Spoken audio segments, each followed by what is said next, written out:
शाम ढलने को थी। पिता अपने बेटे का इंतजार कर रहे थे। हर शनिवार को वह जल्दी आ जाता था, लेकिन आज 6 बजने पर भी नहीं आया।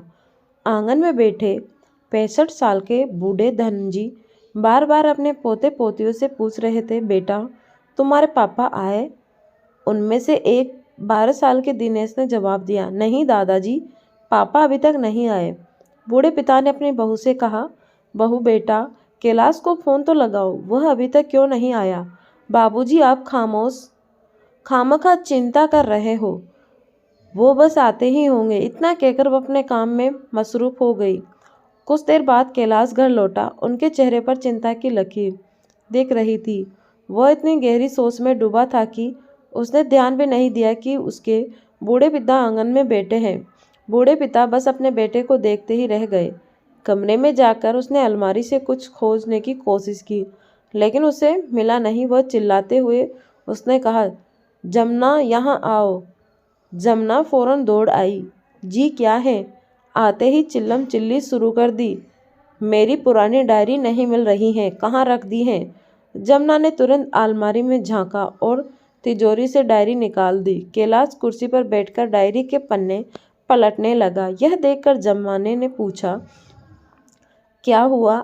आज तुम्हें डायरी की जरूरत कैसे पड़ी?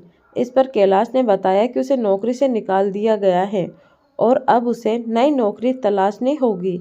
यह बात सुनकर जमुना चिंता में पड़ जाती है कि अब घर का खर्चा, बच्चों की स्कूल फीस, बूढ़े ससुर की दवाई, इन सब के लिए पैसे कहाँ से आएंगे। सबसे ज़्यादा उन्हें बूढ़े ससुर की दवाई का खर्चा खटक रहा था। दोनों आधे घंटे तक चर्चा करते रहते हैं। उसके बाद घंटों तक चर्चा करते रहते हैं। उसके बाद जमुना रसोई बनाने चली गई और कैलाश अपने बूढ़े पिता के साथ आंगन में बैठा। दोनों बातों में उलझ जाते हैं। तभी जमुना सबको खाने के लिए बुलाती है। रात के 9 बज चुके थे। तीनों बच्चे कैलाश, जमुना और बूढ़े पिता सभी एक साथ भोज करते हैं। सुबह बच्चों के स्कूल जाने के बाद कैलाश अपने पिता से बोलता है, बाबूजी कई दिनों से हम घूमने नहीं गए, चलिए आज जाते हैं। बिना कुछ सवाल किए बूढ़े पिता उनके साथ जाने को तैयार हो गए। इस पर कैलाश को पहले हैरानी हुई, क्योंकि बाबूजी कभी बाहर नहीं जाते। उसे जितना भी मना लो वह कभी घर से निकले ही नहीं। आज न जाने क्यों सिर्फ एक बार में ही वे जाने को तैयार हो गए। कैलाश के लिए अच्छा था। उन्हें लगा चलो ठीक है, बाबूजी को मनाना तो नहीं पड़ा।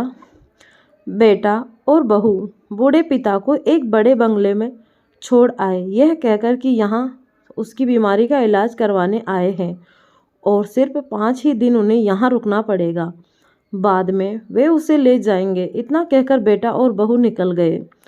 उस बंगले के मैदान में खड़े बूढ़े पिता अपने बेटे को जाते हुए देखते रहे।